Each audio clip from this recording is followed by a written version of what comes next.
Alright guys, this is the lecture for 12/9/09, 12/9/09, and your lecture notes are a link, document. If you don't have those open, press pause right now, press pause, and open that document up. It's probably over here, or something like that. It should say lecture notes for 12/9. You're going to need to fill that out and just email me the lecture notes for 12/9. You don't have to mail them in. Sorry, this is a day late. I meant to have this up yesterday, but I got all kind of pastor busy, so it just happens sometimes. So for the 9th, you need to have the lecture notes done, wherever those are on this page. Link, open those up, type those up, email them to me. You also have to do this book. We're doing lesson 7, the 5th commandment, respecting human life. So do this, do the lecture notes, and memorize for memory work the 5th commandment here, you should not murder, and the meaning. And I also want you to memorize 1 John right here, this centerpiece right here. There's a verse up here. Don't worry about that. This is just the 5th commandment. So 1 John, and it is 4:19 to 21. So your memory work is 1 John 4:19 to 21, and it is also the 5th commandment, which you can find right here. It's also the lecture notes. Now, in your lecture notes, you have a piece of homework right off the bat that I'm going to help you with, okay?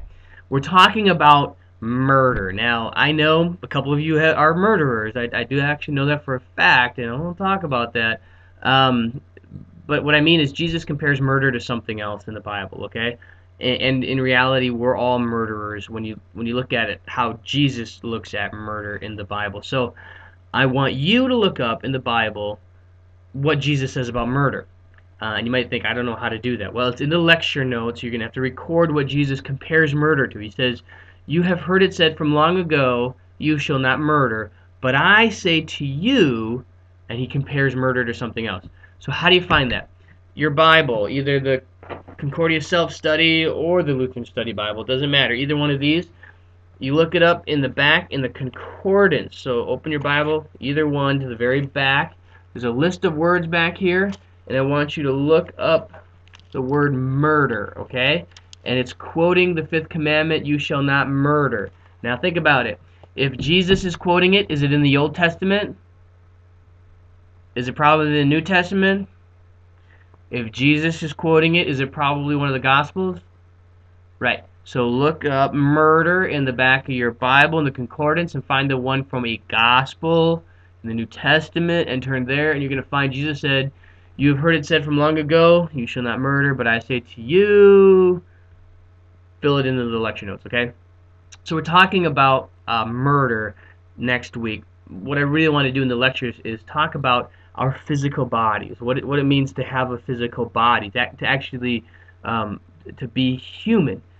Here's what you might not know. God cares about our bodies. He actually has something to say about our bodies. He cares deeply about our bodies. They're incredibly important to him. We have two pieces of evidence towards that end. First, and most importantly, is the incarnation. Jesus, God didn't just kind of chill out with us like an angel. He wasn't a spirit walking around. Jesus took on a human body when he was born. He was born a baby with a human body, and that human body grew as he got older, and that was a real thing. He was truly God and he was truly man, both at the same time. I don't understand all of how that works, okay, but I know that it's really important that it's true, and it's one of the pieces of evidence that we have that God actually cares about our bodies. And here's one reason why it's so important. There was a guy who actually messed this up. He didn't think that God was really humanly present in Jesus in a full kind of a way. His name was Nestorius, right? He lived back in the 4th century, long time ago, died a long time ago. He was part of the Catholic Church, and he didn't believe that Mary could have given birth to God, right? He was thinking, how is it possible that this God who's eternal and beyond any description of size, how could that be born in a baby in a very specific place in the tiny little manger? That didn't make sense to him. So he sort of come up with different ways to describe Mary not as the bearer of God, Theotokos. We always say that Mary actually gave birth to God in Jesus. That actually happened. He said he sort of no, she gave birth to Christ. Different. Well, there's a problem with that. and this guy Cyril of Alexander was one of the ones who helped him be proven wrong. Cyril said, "Look, that which isn't assumed isn't saved." So if Jesus wasn't truly human, then he couldn't save humans because the debt of sin owed to God was human. So if the payment wasn't fully human, it wouldn't work. The example I always use is one of the things that just drives me crazy is when I go to McDonald's or something, especially when I lived in Michigan, and they would give you Canadian money back.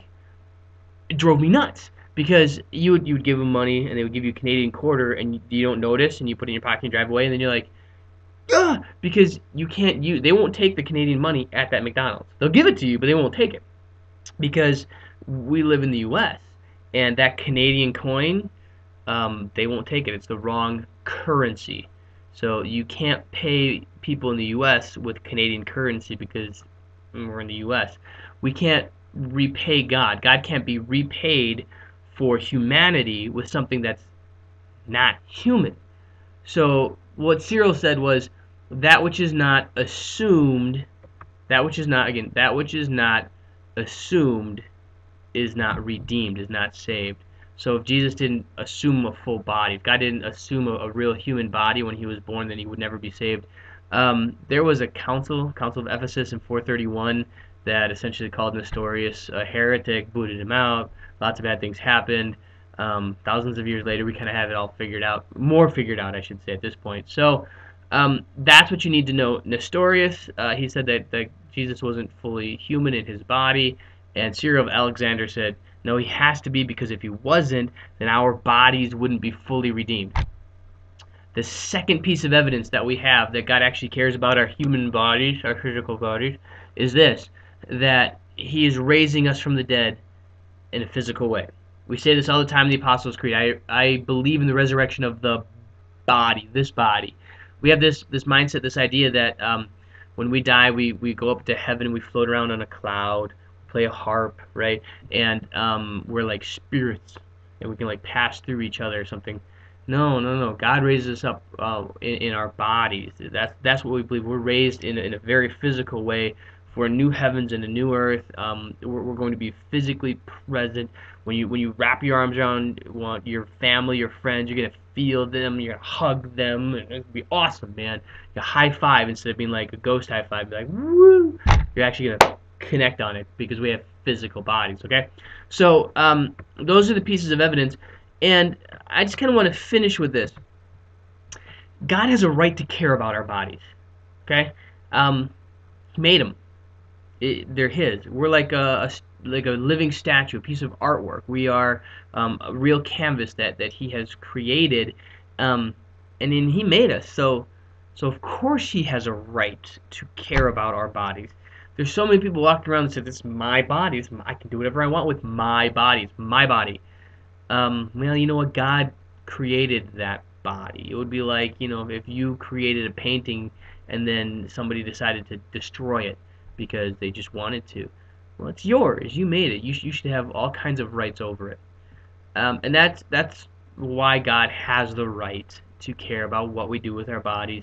And next week in class, I want to give you the heads up, and I want to give everybody the heads up. Then the next week we're going to talk about something kind of tough. If we were talking about murder in our world today, we have to have this discussion. So I don't want this to be a downer. I just want you to be ready for it when you come in on Wednesday. We're going to talk about abortion.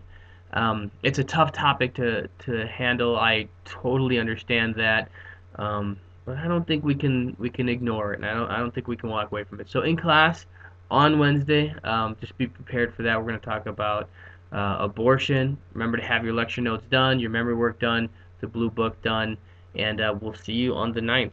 Have a good week.